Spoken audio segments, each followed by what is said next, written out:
গণভোট বলে কিছু নাই।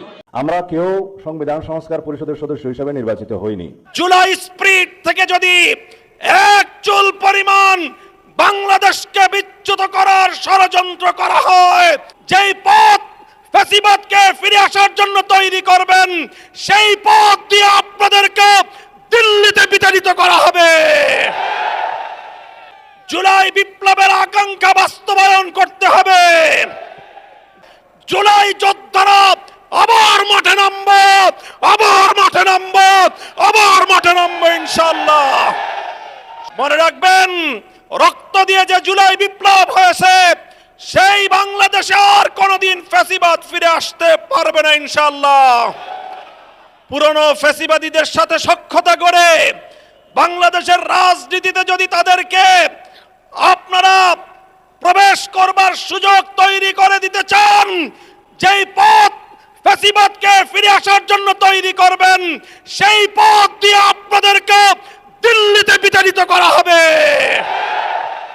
শরীফ ওসমান হাদি সহ প্রতিটি হত্যাকাণ্ডের বিচার করতে হবে। চাঁদাবাজরা তাদের সাথে আতাত করে ইলেকশন ইঞ্জিনিয়ারিং করেছে। তারা যে পথে গিয়েছে সেই পথে এদেরকে যেতে হবে। তাই ঐক্যবদ্ধভাবে আমরা থাকি, ইনশাআল্লাহ বিজয় আমাদের এই হবে। আশা করেছিলাম বহু রক্ত, জীবন, অনেক অশ্রু আর ঘামের বিনিময়ে অর্জিত জুলাই বিপ্লব পরবর্তী বাংলাদেশের মানুষ তাদের ব্যালটের অধিকার ফিরে পাবে। কিন্তু দুর্ভাগ্যজনকভাবে 12ই ফেব্রুয়ারি মানুষের ব্যালটের অধিকারের সাথে নির্মম তামাশা করা হয়েছে। সারাদিন শান্তিপূর্ণ নির্বাচনের প্রকাশ্য নাটক সাজিয়ে সন্ধ্যার পর থেকে সূক্ষ্ম ইঞ্জিনিয়ারিংয়ের মাধ্যমে টার্গেটকৃত ব্যক্তিদেরকে জাতীয় সংসদে যাওয়ার পথে প্রতিবন্ধকতা সৃষ্টি করা হয়েছে। ডিপ স্টেটের এজেন্ডা বাস্তবায়ন করতে বাংলাদেশের জনগণের অর্থে লালিত প্রশাসন ব্যবহৃত হয়েছে। সিসি, আপনাকে বলতে চাই, আপনার পূর্ববর্তী সিসির পরিণাম থেকে আপনি শিক্ষা গ্রহণ করুন। আমরা যে আপত্তি জানিয়েছি, সঠিক তদন্তের মাধ্যমে জনগণের ব্যালটের অধিকার যদি ফিরিয়ে না দেন, বাংলার মানুষ জোর করে তাদের অধিকার কেড়ে নেবে ইনশাআল্লাহ।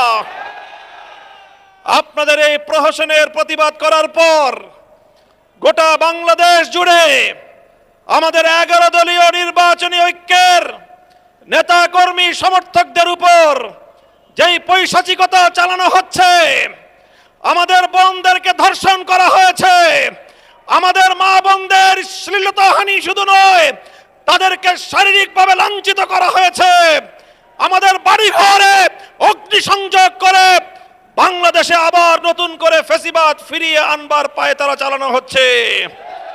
মনে রাখবেন, রক্ত দিয়ে যে জুলাই বিপ্লব হয়েছে, সেই বাংলাদেশে আর কোনোদিন ফ্যাসিবাদ ফিরে আসতে পারবে না ইনশাআল্লাহ। পুরনো ফ্যাসিবাদীদের সাথে সখ্যতা করে বাংলাদেশের রাজনীতিতে যদি তাদেরকে আপনারা প্রবেশ করবার সুযোগ তৈরি করে দিতে চান, যেই পথ ফ্যাসিবাদকে ফিরে আসার জন্য তৈরি করবেন, সেই পথ দিয়ে আপনাদেরকে দিল্লিতে বিতাড়িত করা হবে। তৃতীয় কথা আমাদের পরিষ্কার, শরীফ ওসমান হাদি সহ প্রতিটি হত্যাকাণ্ডের বিচার করতে হবে। জুলাই বিপ্লবের আকাঙ্ক্ষা বাস্তবায়ন করতে হবে। জুলাই স্প্রিট থেকে যদি এক চুল পরিমাণ বাংলাদেশকে বিচ্যুত করার ষড়যন্ত্র করা হয়, জুলাই যোদ্ধারা আবার মাঠে নামবো, আবার মাঠে নামবো, আবার মাঠে নামবো ইনশাআল্লাহ।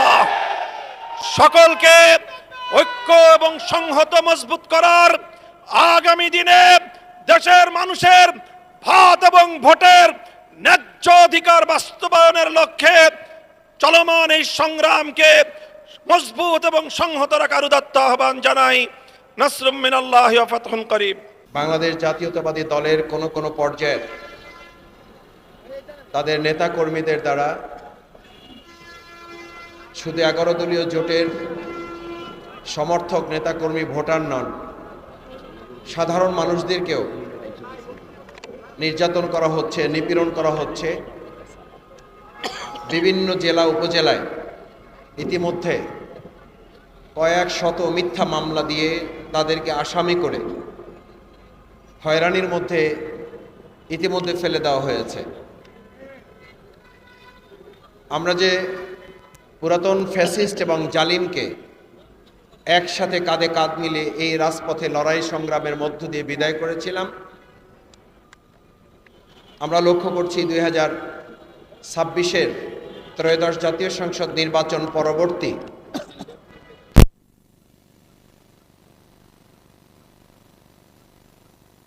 করে জালিমের ভেষে আমাদের সাধারণ মানুষ এবং 11 দলীয় নির্বাচনী ঐক্যের জন্য যারা কাজ করেছেন, ভোট দিয়েছেন, তাদেরকে নির্যাতন, নিপীড়ন, হামলা মামলা, ঘরবাড়ি লুট করা, দোকানপাট জ্বালিয়ে দেওয়া, দোকানপাট দখল করা, এই সামগ্রিক কার্যক্রমগুলো দ্বারা আমাদের দেশবাসীকে ইতিমধ্যে অতিষ্ঠ করে তোলা হয়েছে।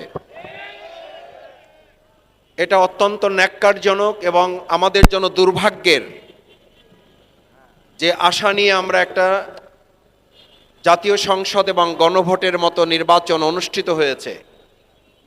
নির্বাচনের আগে এবং নির্বাচনের দিন অনেক বিষয়ে 11 দলীয় নির্বাচনী ঐক্য ছাড় দিয়েছিল এই আশায় যে জনগণের রায়ের মাধ্যমে যে দল বা যে জোট ক্ষমতায় আসবে বা জনগণ যাদের হাতে দেশের রাষ্ট্র পরিচালনা তুলে দিবে, তারা গণতান্ত্রিক প্রক্রিয়ায় জনগণের মনের ভাষা ধারণ করে এই দেশ পরিচালনা করবে বলে যে আশা করেছিল, প্রথম দিনেই সেই আশা শুধু ভঙ্গই করে নাই, রীতিমতো জাতির এই ভোট নিয়ে তারা প্রতারণার মধ্যে নিজেদেরকে সামিল করেছে। আজ নির্বাচনের পর 12 তারিখে নির্বাচন হয়েছে, আজকে 16 তারিখ, মাঝখানে 3 দিনের মাথায় 11 দলীয় নির্বাচনী ঐক্যের নেতৃবৃন্দ এবং দেশবাসীকে সাথে নিয়ে, ঢাকাবাসীকে সাথে নিয়ে কোন প্রেক্ষাপটে আমাদেরকে এখানে উপস্থিত হতে হলো, এই বক্তব্যই 11 দলীয় নির্বাচনী ঐক্যের শীর্ষ নেতৃবৃন্দ আপনাদের সামনে তুলে ধরবেন। নিশ্চয়ই আপনাদের মনে প্রশ্ন হওয়ার কথা, যখন সরকার গঠন প্রক্রিয়া, বিরোধী দল গঠন, দেশ পরিচালনায় জনগণকে সাথে নিয়ে আমরা একটা সুন্দর, সুষ্ঠু, নিরাপদ বাংলাদেশ বিনির্মাণের লক্ষ্যে সামনের দিকে আলাপ আলোচনার ভিত্তিতে এগিয়ে যাব, ঠিক সেই সময় আমাদের বিক্ষোভের কর্মসূচি কিংবা মিছিলের কর্মসূচির ডাক দিতে হলো কেন? আমাদেরকে আবার রাজপথে আসতে হলো কেন? আমরা বারবার বলেছি, আমাদের দেশের 18 কোটি মানুষ যতদিন নিরাপদ নিশ্চিত না হবে, ততদিন পর্যন্ত আমাদের এই লড়াই, আমাদের এই সংগ্রাম, আমাদের এই আন্দোলন অব্যাহত থাকবে।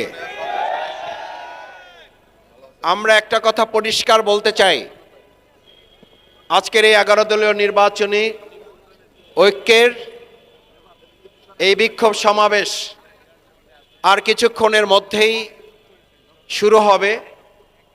সালাতুল আসরের আজান হবে, সালাতুল আসর 4:45 হবে। নামাজ শেষে আমাদের জাতীয় নেতৃবৃন্দ বক্তব্য রাখবেন। বক্তব্য শেষে এখান থেকে মিছিল শুরু হয়ে শাহবাগ পর্যন্ত আমাদের যাওয়ার প্রক্রিয়া চলবে। সালাতুল মাগরিব পর্যন্ত আমরা যে জায়গায় গিয়ে শেষ করতে পারি, নেতৃবৃন্দের নির্দেশনা অনুযায়ী সেখানেই সংক্ষিপ্ত বক্তব্যের মাধ্যমে আমাদের আজকের এই বিক্ষোভ সমাবেশ এবং বিক্ষোভ উত্তর মিছিল আমরা সম্পন্ন করতে আপনাদের সকলের আন্তরিক সহযোগিতা কামনা করছি। সম্মানিত ঢাকাবাসী, আজকের এই প্রোগ্রামে 11 দলীয় ঐক্যের শীর্ষ নেতৃবৃন্দ উপস্থিত থাকবেন।